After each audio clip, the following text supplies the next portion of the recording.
I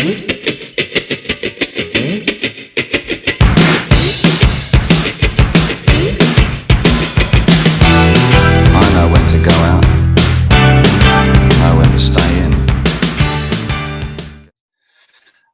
And scent and emotion, I've talked about the lavender before. I mean, one of the things I've got is a hanging basket with it's a rosemary, but it's prostrate, so it dangles across and down. And to be honest, you could grow this in a tin can with some string and pin it up, or put it to the wall, or as long as you put holes in the bottom of the can and have a saucer.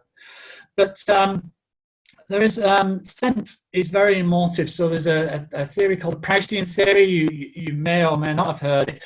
But scent, when you smell, basically goes straight to the brain, and you smell through both your mouth and your nose. It goes to your brain, and often, and I'm sure you'll have had this moment, there will have been a scent that has triggered you and taken you back in time instantly, and that memory, because it locks memories away, and it's such a powerful emotive thing. In fact, they're using flower scent with people to try and retrain people who have a problem with scent, because loss of scent is one of the biggest issues in relation to senses, in relation to mental health. So but you know, lavender, I've got on Twitter, what I did is I asked people, tell me which plants smell of chocolate. And I've got a whole list of plants because I'm a bit of a sweet tooth with chocolate. So chocamocha, which is a cosmos, I've just planted that. There's another one that smells of chocolate.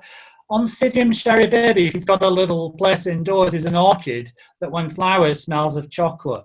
Vanilla, the pod, is actually from an orchid. So, you know, it's that scent.